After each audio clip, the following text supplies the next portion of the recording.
Hello Kathden fans, love life ni Alden. May hula, no? This 2026 mga kasembreros. Papakinggan natin ito mamaya. And then, ito nga si Mami Min at saka si Alden, palagay ko nagbatian ito. And then, nag-usap ito. Magugulat kayo, ako rin nagulat mga kasembreros dito sa ginawa ni Mami Min at saka ni Alden mga kasembreros na connected sa bawat isa. Tapos, itong kakulitan ni Daddy Be sa Amerika mga kasembreros. And then yung updates natin. So marami tayong items. Sa unahin ko itong kakulitan ni Daddy Bame.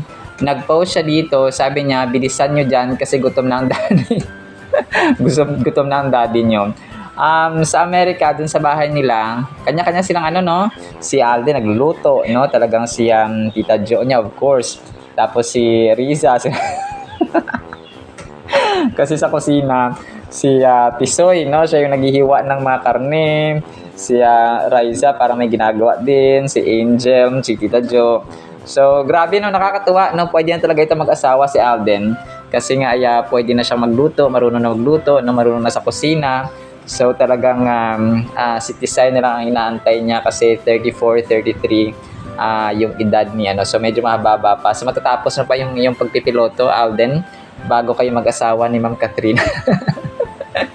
So ganon, dapat may organized plan at schedule ahead of time. So ito yung sabi ni Daddy Bay, pakibilisan, gutom na daddy nyo, sabi. Pero dito sa isang video na sinare niya, tumulong naman siya mga kasembreros. Tumulong naman siya sa kusina na mag-asikaso mga kasembreros. So naka-time-lapse lang si Daddy Bay mga kasembreros. So siya na pala yung nag-arrange ng mga plato at saka kainan doon mga kasembreros. So very good daddy. And then nakakatuwa lang kasi parang tropa-tropa lang yung turingan ng magtatay na ito mga kasembreros, no? Ni RJ Junior, RJ Senior at saka yung kanyang mga dalaginding, no? Na sina Raisa at saka si Angel. Tapos ito, ang cute nito mga kasembreros, sabi niya dito, anong handa mo sa New Year? Sabi niya, handa na akong mag-move on sa 11 years ng Katnil. So, buti pa ito si ate. Ayan, naka-move on na siya sa Katnil mga kasembreros. So, tama naman ito. Kasi meron ng Dankay, no? At saka meron ng Kathden. Meron na rin dito, Love Life si Main Mendoza. So, sana yung mga Aldab supporters na lang yung inaantay natin mag-move on this 2026. Tapos, si RV Matibag, nag-post din pala siya kanina, birthday greeting kay Tisoy. Sabi niya, happy birthday Kuya Alden. So, kasama si RV, no, na pumunta doon sa Amerika. Tapos, naka-white sila pareho dito. Si RV ay, hindi ko lang sure kung sumama si RV. Parang family trip lang yata ito, na sina Laysam at saka si, na mamaten lang yata yung magkakasama dito mga kasembreros. So, pero correct me if I'm wrong kasi wala pa ako nakitang kasama siya doon sa Amerika. Si RV Matibag ay part ng kanyang glam team mga kasembreros. Tapos sobrang dami. Si Ma'am Judy Ann Santos, may isang admin dito na pinost din yung picture ni Judy Ann Santos at saka ni Alden Richards nung bata-bata pa si Alden. So alam naman natin si Alden ay talagang si Judy Ann ay close na close kay Ma'am Catherine din po mga kasembreros bilang bulinggit, no? Noon sa Cristala mga kasembreros. And then marami, no, ang bumati kay Alden. So medyo mahaba-haba ito pero bear with me, no. Ang GMA Network 1 hour ago, happy birthday to Asia's multimedia star Alden Richards. Tapos yung picture ni Alden na nasa parang couch, nasa couch siya mga kasembreros, nasa sofa. Tapos naka-white siya. And then, of course, yung Studio 24C, bumati rin po kay Alden Richards. No? Happy birthday, Alden Richards. Ang Studio 24C ay official studio. O parang nag-aayos parati kay Alden. Like yung, parang siya, no? Parang kay Ma'am Catherine din. Kasi may sariling studio, di ba, si Ma'am Catherine. So parang ganito rin siya, yung Studio 24C. Like may mga shoots or TV commercial si Alden, parang yung Studio 24C yung nag-organize or nag-arrange para kay Sir Alden Richards. Tapos nag-share din sila ng ibang pictures dito ni Alden, no? Nakuha nila na igop-igop si Pops Alden. Parang naka-jacket siya na navy blue. At saka, yon. And then, ito, pangmalakasan, trending pala si Alden ngayong araw. Top 2 trending siya sa Twitter, mga kasambreros. So, Global or Globe Alden Day. Tapos yung Alden Richards na hashtag sa Twitter po ay trending, no? 1,811 posts. So, number 2 trending si Soiti. Grabe, pangmalakasan. Pangmalakasan si Chief Executive Officer, no? Si CEO at si Director, mga kasambreros. And then ito, next item natin. Natutuwa ako dito sa caption na naman ni Main in Alden Update 6 hours ago. A good husband understands that when he marries, his wife becomes his most important relationship. It's not about disrespecting his mother, but about setting boundaries to protect the woman he vowed to honor and cherish. If his mother cannot respect his wife, it is his duty to step in and make it clear that love and respect are non-negotiable in their marriage. So, ang lalim nito, mga kasambreros, no?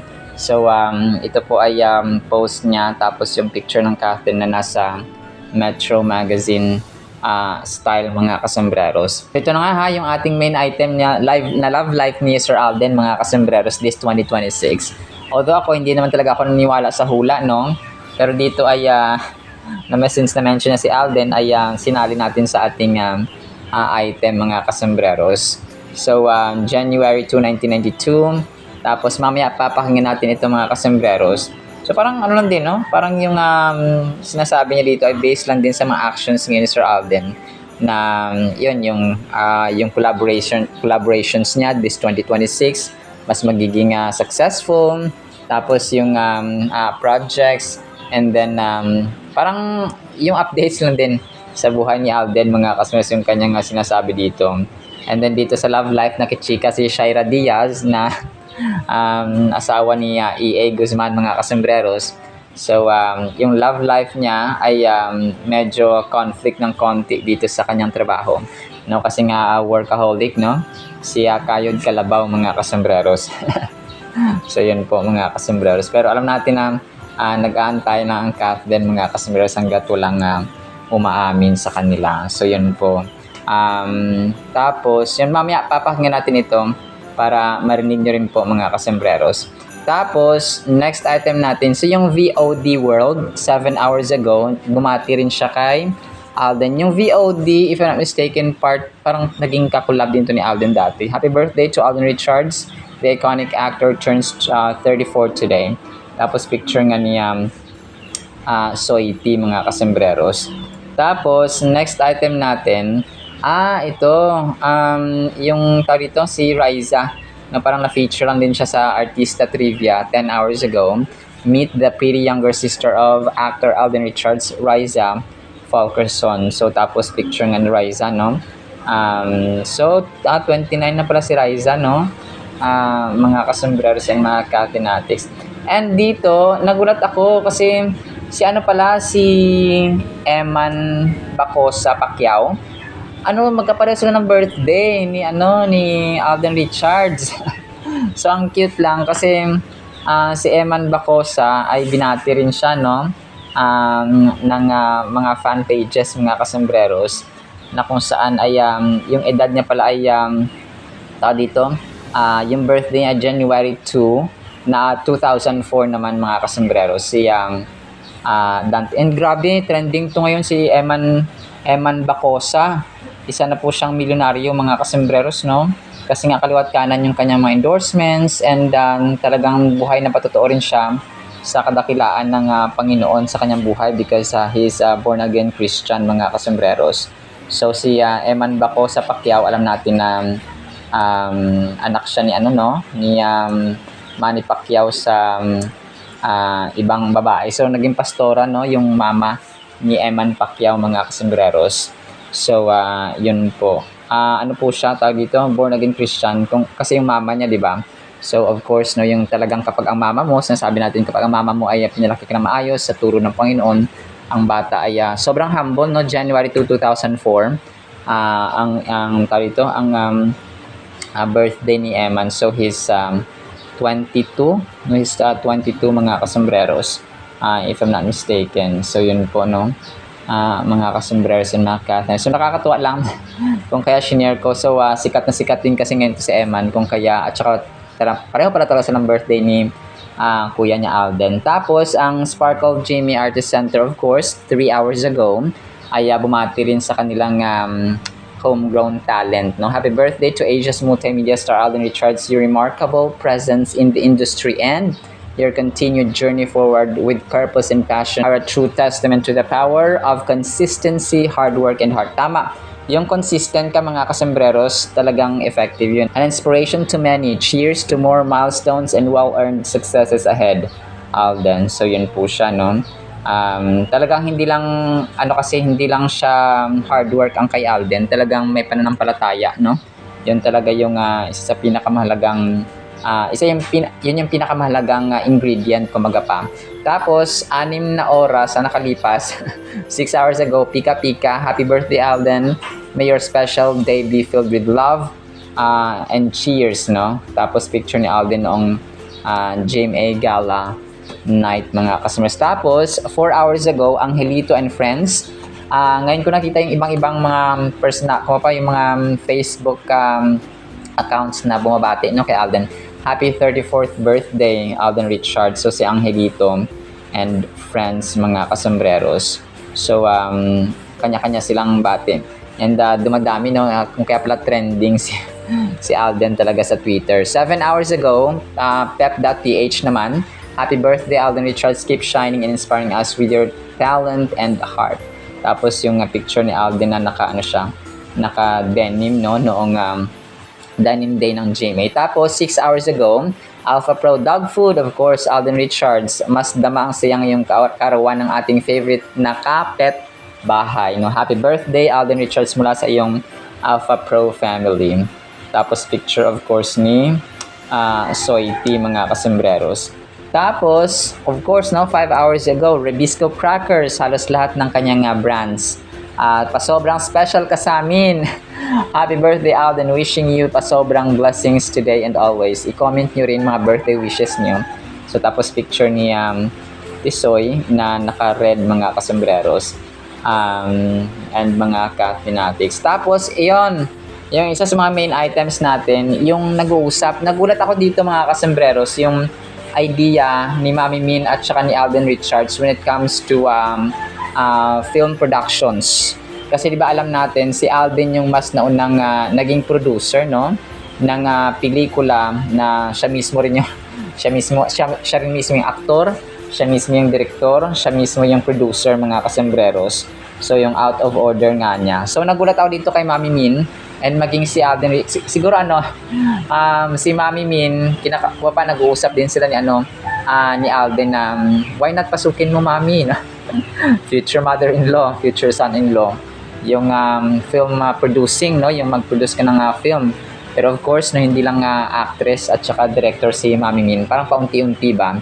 So yung mga ideas, no, kung pa siguro nakaka-learn si Mami Min at saka si Alden sa bawat isa, and of course si Ma'am Catherine kasi sa may mga nagko-comment kasi na bakit mo alam na nag-usap si Catherine at saka simple lamang po, mga interviews nila dati sa Hello Love Again. Kasi di ba Hello Love Goodbye, nagsimula yung kanilang friendship, and of course yung closeness. Yung paging close ba ni Mami Min at saka ni Alden. And imagine ninyo, si Mami Min, close nga niya yung mga fans ni Cathy. How much more si Alden na talagang personal na nakasama sa taping at shoot ng Hello Love Goodbye. Tapos hindi daw naputol yung communications nila. So kung ako po sa inyo, siguro mga bagong subscribers o mga bagong mga nakapanood sa ating channel, hindi sila nakapagsubaybay ng ating channel talaga mga kasembreros. So kung kaya parang nagugulat sila, paano mo nalaman? So kasi nga sa mismong mga bibig ni na Alden, nagmumula na hindi doon naputol ang kanilang communication anytime kapag gusto mo ng kausap or kailangan mo ng kausap. So iba pa, one text away lang si Alden or one call away si Alden mga kasembreros. So indefinitely hindi man na pwedeng sabihin at saka ipopost yan sa kanilang social media. Pero pag ini-interview mo sila, doon mo malalaman na nag-uusap para talaga. So hindi naputol yung kanilang relationships mga kasembreros. Kasi nga ay parang ano lang yan eh, parang kunwari ako, may mga kaibigan ako dati. Tapos ngayon hindi na kami gaano nagkakasama, pero anytime na pag-chat ka sa kanila or parang gusto mo nang kausap or gusto mo silang kausapin, ay mag-chat ka lang, ganun ba? So ganun mga kumapa pag ang tao nakasama mo and knowing Sir Alden and Mami Min, no, alam nila yung paano nurture at mag-develop ng relationships mga kasembreros.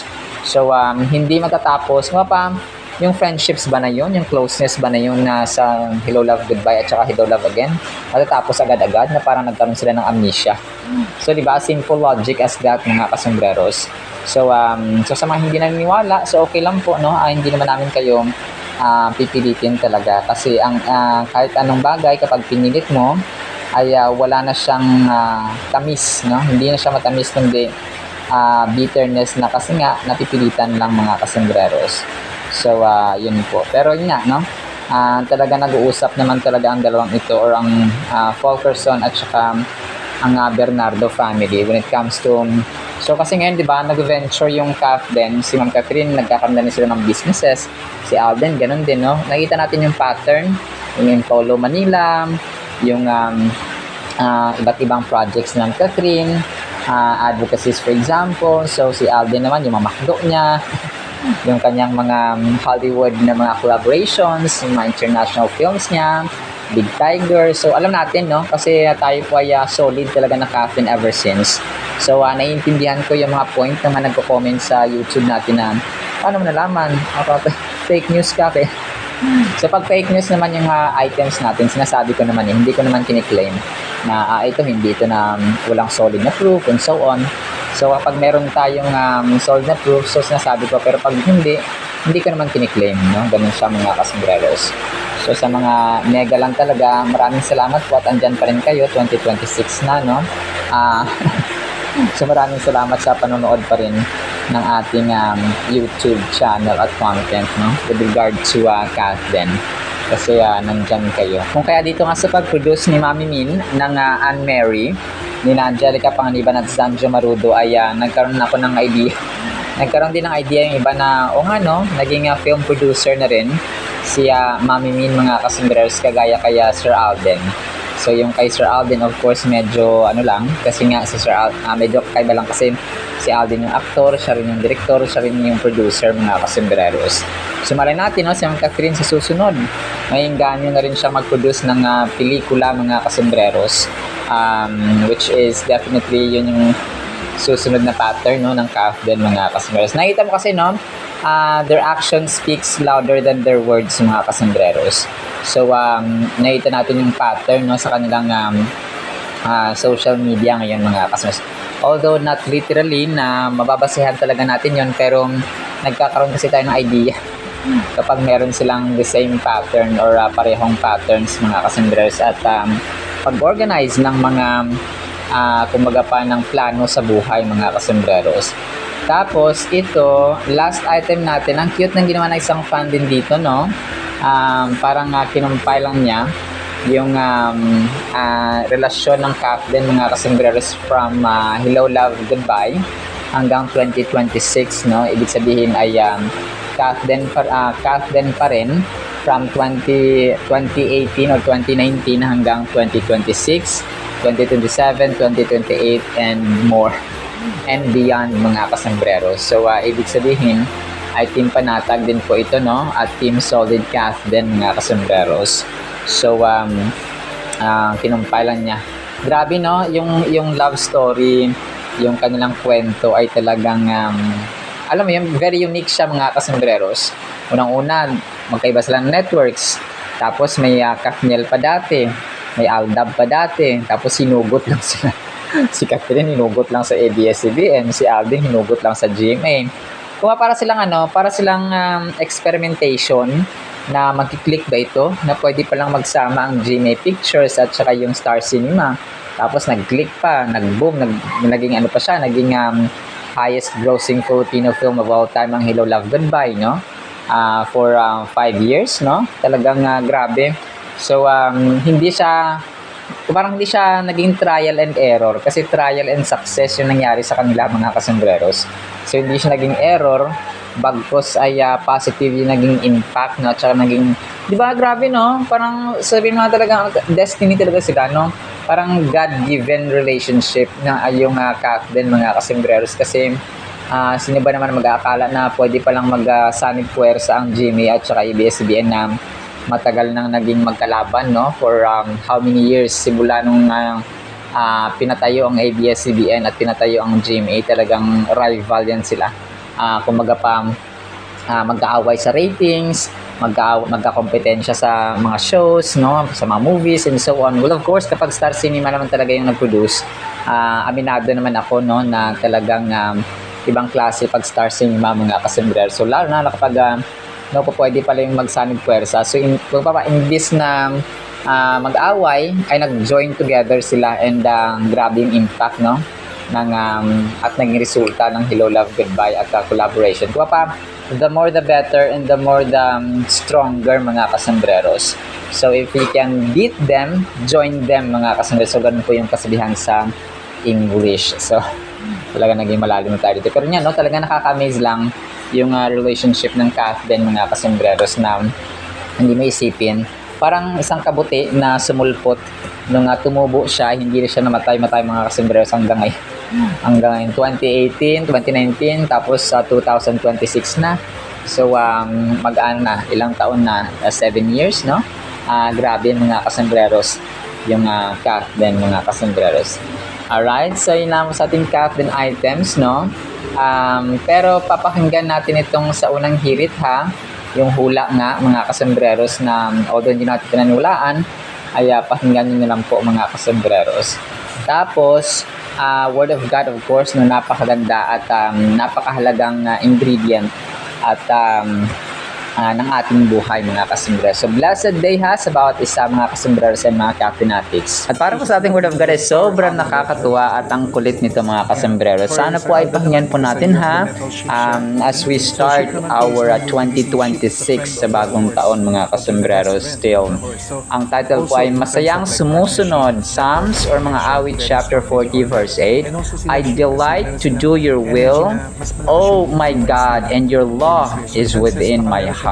Ito po ay si Haring Solomon, no? Or si Haring David, mga kasembreros. So ang delight ay great pleasure. Yung may kagalakan, may saya, may tuwa, may ngiti, may rejoicing, may bliss, no? Sa ating puso, mga kasembreros, at sa ating mga mukha. Kapag tayo po ay ginagawa natin yung isang bagay, kunwari nagtatrabaho tayo sa isang company, na talagang, na realize ko, mga kasembreros, no? Nung, ang tao pala, may time talaga na, especially kapag nasa call center ka, na setting, kasi dati talagang gusto kong talagang gusto kong mahasa yung aking English. So from Mindanao ay talagang naglakas loob akong pumunta ng Maynila, no? Pero dumaan ako dito sa amin sa Davao. So from Sultan Kudarat, tapos umuwi ako dito sa amin sa kay nanay, no, sa Davao, mga kasembreros. Tapos ay pumunta ako ng Maynila, no? Tapos kasi gusto ko talaga, no, hindi ko alam, kasi passion ko yung English, mga kasembreros.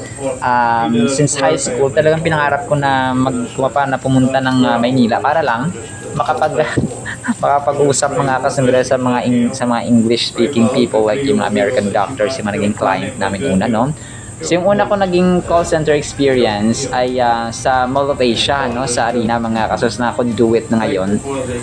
Dati ay Xerox sa ACS siya, mga kasembreros. Tapos nung ako po ay ako po ay nandun na.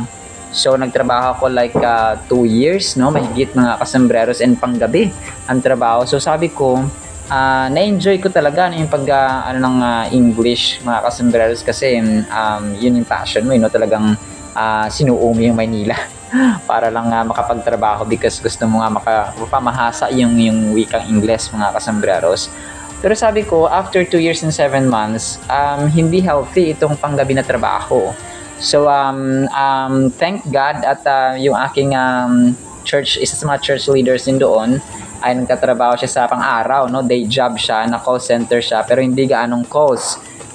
Hindi ko pa yung aming mga kliyente ay sales, no? Hindi siya calls mga kasambreros na kakausap ko talaga sa mga ano. Pero yung mga client namin, of course, mga foreigners, mga kasambreros, yung kumbaga pa yung ka-collaboration ng aming company ay mga yung mga executives niya ay mga foreigners like mga Amerikano, mga Indian, mga Singaporean, and so on mga kasambreros.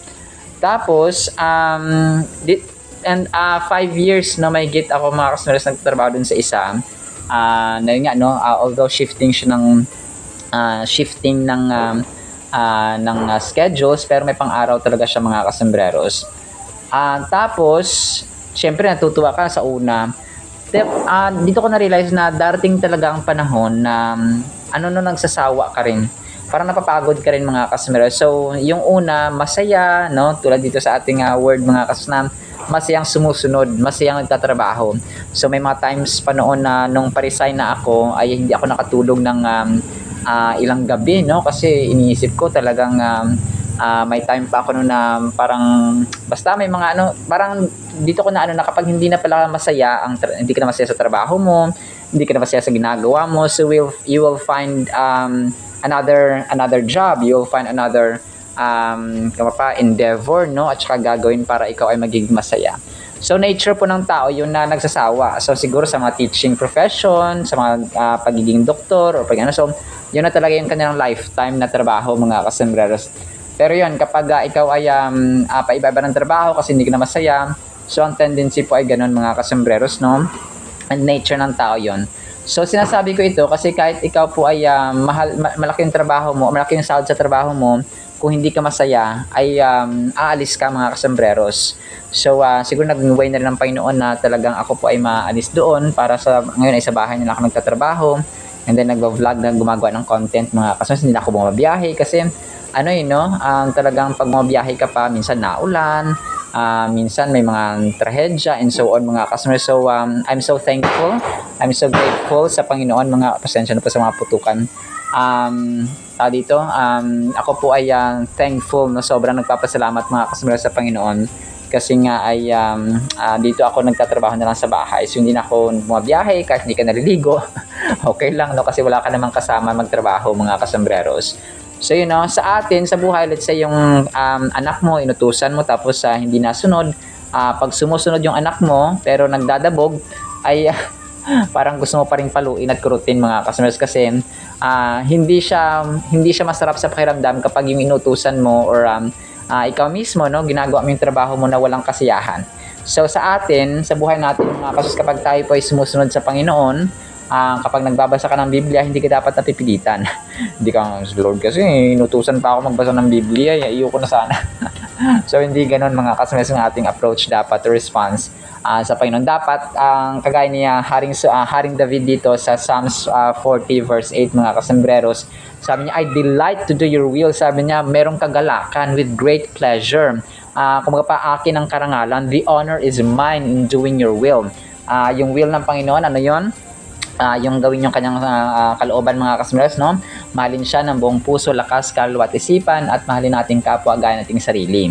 So yung pagmamahal natin sa ating Panginoon ay kakain niya ng oras, no? Let's spend time, at saka yung sa panalangin, of course, yung effort natin, sometimes finances, sa lahat ng aspects ng ating buhay ay maapektuhan. Pero ang benefits, ang pagpapala, no, ang protection, ang safety, ang abundance mga kasambreros, yung pagsama, yung presensya ng Panginoon na may love, may understanding sa loob ng tahanan, nanay mo understanding, ang nanay mo masipag, ikaw may kaalaman, ikaw may humility, may forgiveness, naunawaan ng bawat isa, no, kapag nagkamali ang anak mo, asawa, kapatid, or so on, sabi na, okay lang yan na kasi natural talaga sa tao nagkakamali. So ganun ba, yung mga aspects na intangible mga kasambreros, yung hindi nahahawakan, ay mas mahalaga yun mga kasambreros, no, kumpara sa mga bagay na nahahawakan. Psalms 40 verse 8 expresses a profound commitment to following God's will and finding joy in doing so. It is a declaration born out of a deep relationship with the Creator. When the psalmist states, I delight to do thy will, or your will, oh my God, it conveys an attitude of willingness and eagerness. So, di ba yung isang bagay kapag mahal na mahal natin, ay excited tayong ginagawa mga kasambreros, no? at saka with with all the excitement, with all joy. So yun siya mga kasembrero. So lalong-lalo na yung paggawa ng will ng Panginoon, because we know that the will of God is the best thing na dapat natin gawin, at kung pa best decision, best thing to do mga kasembreros, yung greatest joy dapat natin yung paggawa ng kalooban ng Panginoon mga kasembreros, hindi isang burden or pabigat lamang sa atin mga kasembreros. So ang iba kasi ganoon, no? Pag busy ako mag-Bible study, wag na, hindi ako makaka-attend ng Bible study, hindi ako makaka-attend ng prayer meeting, hindi ako makaka-attend ng church ngayon, ganun, kasi busy ako. So kaka-busy ay akala mo presidente. De, joke lang po mga kasusunod, hindi po dapat ganun, kasi nga we're excited, kasi parang parang asawa mo, mahal mo, 'di ba? So kung gumagawa ka, yung jowa mo, for example, kapag ginagawa mo yung bagay na gusto niya, ay masaya ka mga kasembreros, because napapasaya mo siya. Psalms 40 verse 8 emphasizes the importance of having a personal relationship with God.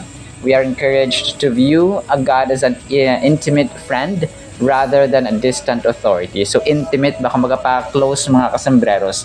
Ang pagtingin kasi ng ibang tao, no, kapag wala silang close na relationship sa Diyos, ay parang police, o bawal yan, akala na maraming bawal.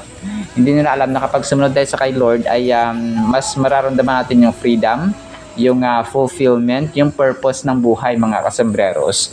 So kung kaya nagkakaroon tayo ng ng contentment and satisfaction with the presence of God mga kasembreros, we are, sabi dito, nurturing this relationship through prayer, no, panalangin, no? Yun yung isa sa mga magpapalago ng ating relasyon sa Kanya mga kasembreros. Reading scripture, pagbabasa ng Biblia, and attending church will strengthen our faith. Knowing that God desires a close relationship with us brings comfort and motivates us to express our love for Him through obedience. So, yun ang pinakamataas na na sacrifice sa mga kasembreros, yung pagsunod, kasi makakabasa tayo ng Biblia, tama yun, kasi alam natin kung anong dapat gawin at hindi dapat gawin. Panalangin, of course, no, part ng ating lifestyle, kagaya ng pagpapakain natin sa ating physical na katawan, panalangin, and pagbasa ng kanyang salita, and prayer, so part na yun. Pero yung pagsunod talaga, yun yung kahit minsan na mahirapan ka, pero there is joy, there is fulfillment, there is rejoicing, there is excitement mga kasembreros sa paggawa ng kanyang kalooban. So yun yung end point ng lahat-lahat, kasi kahit nabasa mo yung Biblia ng 100 times na, kung hindi mo naman sinusunod, ay useless din po ang lahat mga kasembreros. So Psalms 40 verse 8 emphasizes the importance of siya mga kasembreros, no, yung ating intimate relationship sa Panginoon. We see the profound impact when God's teachings are genuinely internalized. So genuine yung pag-internalize natin, hindi pa hapyaw, hindi mababaw na pag-intindi. Kung kaya ang ibang tao, kapag mali yung pagkakaintindi nila ng context ng Biblia, kunwari binasa nila yung isang verse, tapos ay yun yung pagkaintindi nila, hindi na binasa yung buong context, ay mas sabihin nila na parang mali yung pagkakaintindi nila. So kagaya nito di ba, malimit na parang narinig natin na the money is ang pera do ang ugat ng kasamaan. Well, definitely not, no, kasi ang pagmamahal sa pera ay ang ugat ng lahat ng kasamaan, or ang ugat ng kasamaan mga kasusunod. The love of money, it's not the money itself. Ito pa, love conquers all, no? So tama yun, love conquers all, pero ang love, kapag ang definition lang ng love ay mababaw at hindi yung sa 1 Corinthians chapter 13 mga kasembreros, ay kung kaya ang ibang tao kahit na same sex ay sasabihin pa rin na love wins, na love conquers all. So mali po yun. Isa pa, yung pagiging mayaman daw ay kasalanan, no, sa Biblia. Hindi. Ang kasalanan kapag ginamit natin yung ating kayamanan sa pagiging selfish, sa pagiging ambitious, sa pagiging greedy, at hindi natin ginamit sa gawain ng Panginoon. So kapag mayaman ka, for example, tapos nagsusupport ka sa ministry ng Panginoon, pinapagamit mo yung bahay mo para sa pag-Bible study ng mga kapatiran, tapos nagsusupport ka sa mga kapatiran sa church, especially yung mga needy, no, ganun mga kasembreros. So hindi po masama Ang it is how you use your wealth or your talent, mga customers. Yung mga tao matalino, di ba? Pero kung ginamit mo yung talino mo sa pag-imbento ng mga ikakapahamak ng iba, or ginamit mo sa selfish ambition, yung motivation ng heart mo mali, puro kasakiman, so doon nagkakasala. So again, it is how you use your life, mga customers, in general. So tayo, di ba? In general, tayo ay blessing ng Panginoon, no? Ang tao ang buhay natin, pero pag ginamit natin yung ating buhay sa nagsispend time tayo sa kung ano-ano man dyan na walang kabuluhan, ay nagkakasala, at saka hindi rin tayo nakakalugod sa harapan ng Panginoon, mga customers. As simple as that. Alright, so yun naman sa ating Word of God, ha? Nawa po ay pagpalain po ang bawat isa ng pag-ibig, pananampalataya, pag-asa, no? At saka peaceful na bagong taon so far, mga kasembreros. So magsa-start yung ating kaka-start pa lang, ha, ng ating taon, mga kasembreros. Huwag tayong mahagard agad. So parang kapasimula mo pa lang, parang patapos na yung katawan natin. So kaya natin to, no, with the help and by the grace of God. In Jesus' mighty name we pray. Amen and amen. See you sa next segment, mga kasembreros. Paalam po. I love you.